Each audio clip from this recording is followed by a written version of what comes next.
You probably don't have a problem playing video games or browsing social media on your phone.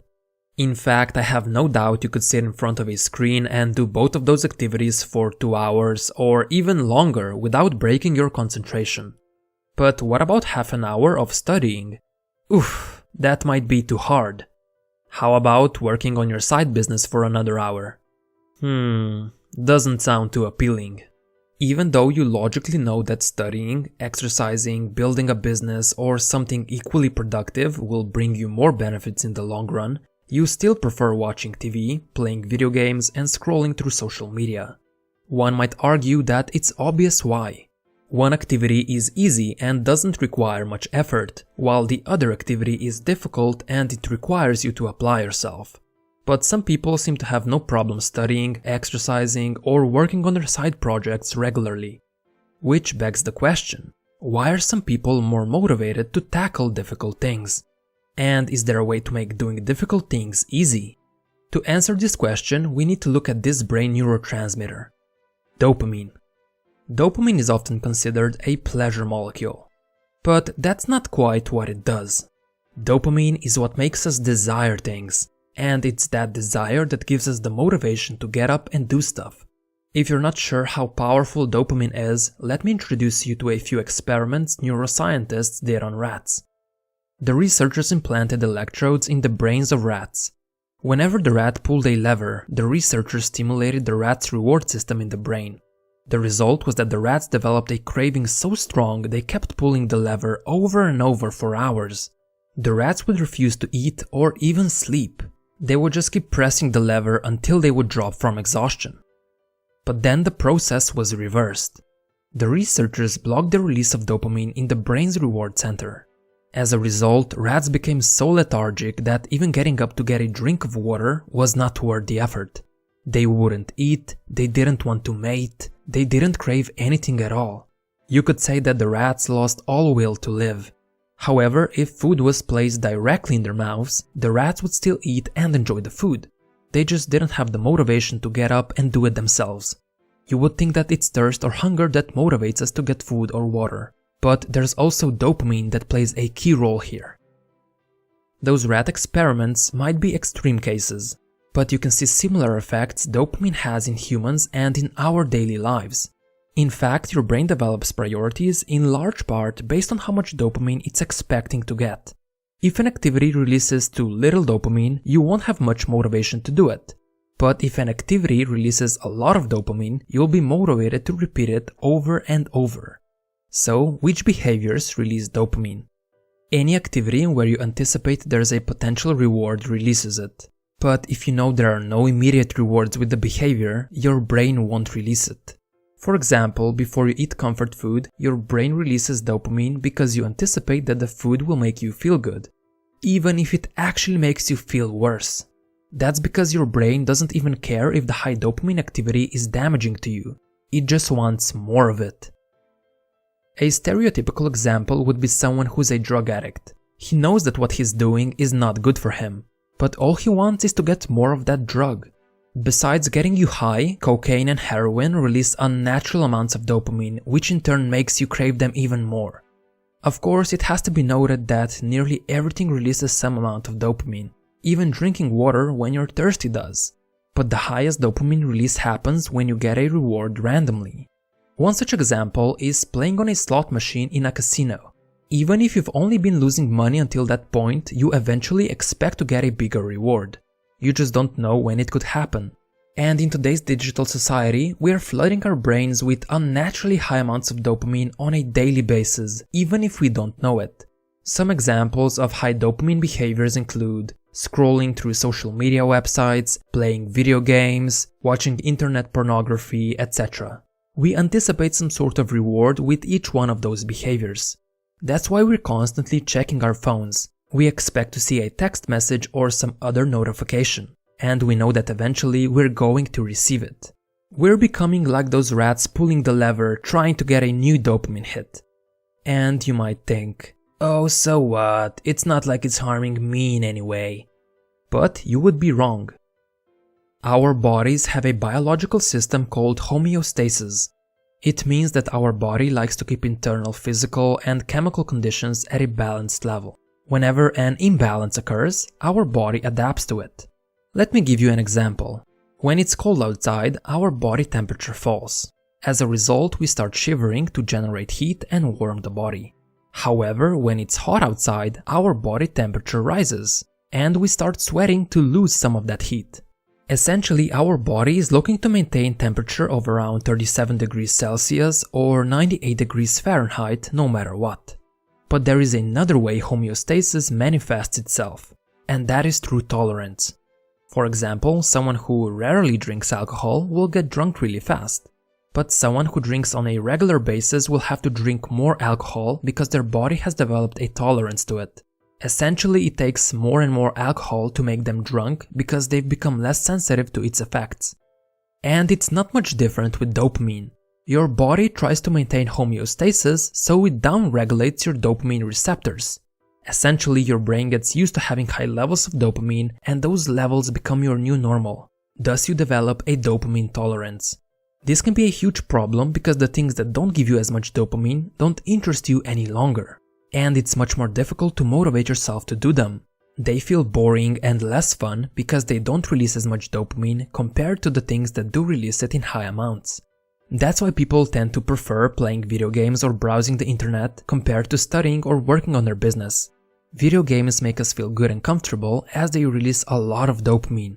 Sadly, things like working hard or reading release it in lower amounts. This is one of the reasons why drug addicts who try to quit have a hard time adjusting to a normal life. Their dopamine tolerance gets so high that normal life isn't able to match it. They become like those rats from previous experiments who have no motivation to do anything if there's not enough dopamine release. And it's not just drug addicts. People who are addicted to video games, social media, or internet pornography experience the same thing. Once their dopamine tolerance gets too high, they simply aren't able to enjoy low dopamine behaviors. Which begs the question, is there anything that can be done to prevent this? The answer is, you need to perform a dopamine detox. By now, you might already have an idea what dopamine detox is going to look like. What you're going to do is set aside a day where you're going to avoid all the highly stimulating activities. You're going to stop flooding your brain with high amounts of dopamine, and you're going to let your dopamine receptors recover. Just a disclaimer, if you're suffering from a drug addiction, then I suggest you seek professional help as you've probably formed a physiological and psychological dependence. And I don't want you to experience any extreme withdrawal symptoms. Now, back to the detox. For one whole day, you will try to have as little fun as possible. You won't be using the internet or any technology like your phone or computer. You're not allowed to listen to music, you're not allowed to masturbate or eat any junk food. Basically, you're going to remove all sources of external pleasure for the entire day. You're going to embrace boredom, and trust me, there will be a lot of boredom. You are, however, allowed to do the following. Go for a walk, meditate and be alone with your thoughts, reflect on your life and goals, write down any ideas you get, not on your computer or phone, but on a physical piece of paper. All of this might seem quite intense, but if you want radical results and you want them fast, you need to be able to take radical action. Now you might be asking yourself, why would this even work? You can think of it this way. Let's say that you've been eating every single meal at the best restaurant in your town. As a result, what happened is that those fancy meals became your new normal. If someone offered you a bowl of plain rice, you would probably refuse. It simply wouldn't taste as good as your usual restaurant meal. But if you suddenly find yourself stranded on a deserted island and you're starving, suddenly that bowl of plain rice doesn't seem so bad. And that is what the dopamine detox does. It starves you of all the pleasure you usually get, and in turn it makes those less satisfying activities more desirable. To put it simply, dopamine detox works because you become so bored that boring stuff becomes more fun. Now, if you don't want to take such extreme action and starve yourself of all the pleasure, you can perform a smaller dopamine detox. You're going to pick one day of the week where you're going to refrain from one of your high dopamine behaviors completely. Whatever that behavior might be. Maybe checking your phone all the time, playing video games on your computer, binge watching TV, eating junk food, watching internet pornography, whatever.